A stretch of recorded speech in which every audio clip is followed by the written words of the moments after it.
Wala nang maraming paligoy-ligoy pa, diretso sa punto na. Maiksi lang ang komentaryo, pero diretso sa punto. Maraming kuro-kuro, may tiwali, may totoo. Dito, sa puntong diretso tayo. Punto, diretso.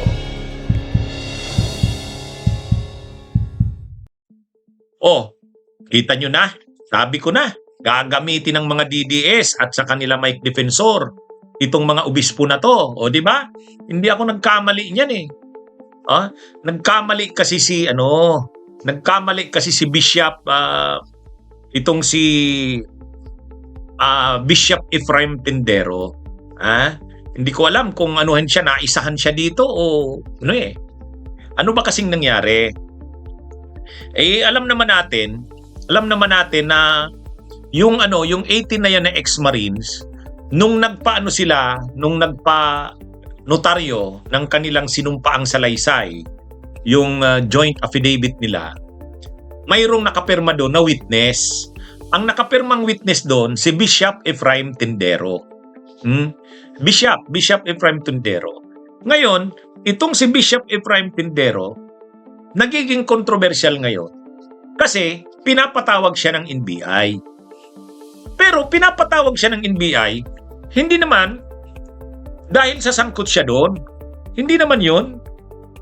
Pinapatawag siya ng NBI kasi nakapirma siya doon as witness.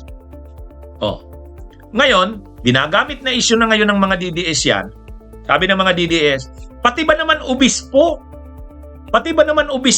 nagtitistigo, pinag-iinitan na rin ng gobyerno ngayon? Pinag-iinitan na rin ng NBI, nila Baligod?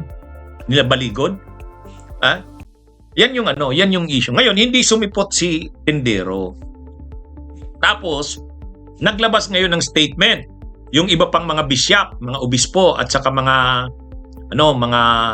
sa sektor ng simbahan, mga protestante, evangelicals, pati katoliko, naglabas sila ng statement in support kay Bishop Ephraim Tindero. Ngayon, pinost yan ngayon ni Mike Defensor at kinakalat na ng mga DDS. Ang pinapalabas nila, suportado si Tindero ng mga obispo at iba pang mga church leaders ng iba-ibang denominasyon. At suportado din daw ng mga obispo at ng mga church leaders yung 18 ex-Marines. Ito na yung sinasabi natin eh. Una, hindi totoo yun sinasabi ni Mike Defensor. Binasa ko yung statement. Ganito mga kabunyog, mga kababayan.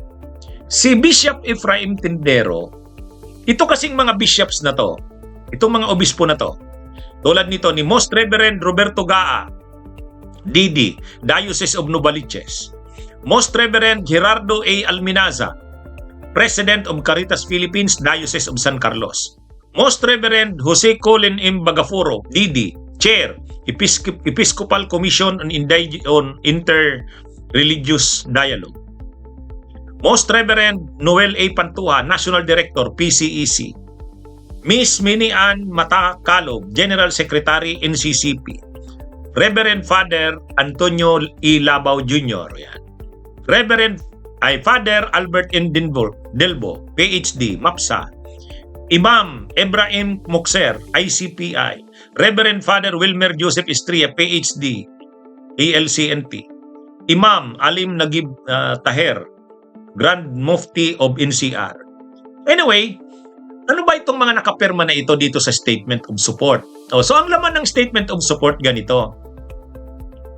We express our support for Bishop Ephraim Tindero who acted in good faith as witness to the voluntary signing of the affidavit of former Philippine Marines. Ngayon, ang sinasabi dito, sa pinirmahan na ito ng mga church leaders na to, ilan dito ay mga obispo, sinusuportahan nila si Bishop Ephraim Tindero sa pag-witness nito doon sa yung statement ng mga ex-Marines. Pero sinabi rin naman ni Bishop Tindero na hindi naman ibig sabihin na nag-witness siya doon, sang-ayon siya or may alam siya doon sa sinabi ng 18 na ex-Marines. Linaw natin witness ka lang. Ibig sabihin, nag-witness lang siya nung pagnotaryo. Ibig sabihin, pinatutuhanan niya na talagang ninotaryo yon at gumawa nga talaga ng sinumpang salaysay yung 18. Yun yung tinistiguhan niya. Pero kung totoo ba yung nakalagay doon, yung mga sinalaysay doon, hindi yun. Wala siyang pakialam doon. Ganon din ang sinasabi nitong mga obispo na nag-support kay Tindero. Parang sinusuportahan nila si Tindero na in good faith naman si Tindero. Wala naman siyang, hindi naman ibig sabihin na nag-witness siya ay alam niya yung mga sinabi ng mga 18 na ex-marines yun. Kumbaga, hindi ganun eh. Kaya lang, sila Mike Defensor at mga DDS, pinapalaki na yung issue na suportado daw ni Tindero yung mga ex-marines at sinusuportahan niya ang mga sinabi nito. Yung mga obispo naman, sinusuportahan si Tindero at sinusuportahan din yung mga ex-marines. Ginagamit na ngayon ng mga DDS gaya ng sinishare ngayon ni Mike Defensor, actually dapat talaga sa simula pa lang, dapat si Bishop Ephraim Tindero, maganda, inadvisean niya na yung mga ex-marines. Mas maganda sana, kami na lang tutulong sa inyo sa simbahan. Kung gusto niyong ilabas ang nalalaman niyo, kami na. Yung mga obispo na. Ito kasing mga obispo na to, ito yung nasa likod ng trillion peso march, yung rally sa anti-corruption doon sa EDSA People Power Monument. Ito yon, sila Bagaforo, sila Wilmer Tria. Gusto talaga nitong labanan ang korupsyon. Kaya siguro nag-witness doon si Bishop Tindero kasi ang laban sa korupsyon, i-expose yung. Kaya lang dapat naisip ni Bishop Tindero na posibleng kampo ng Duterte ang nasa likod nito. Posibleng sila Arroyo, Duterte ang nasa likod nito.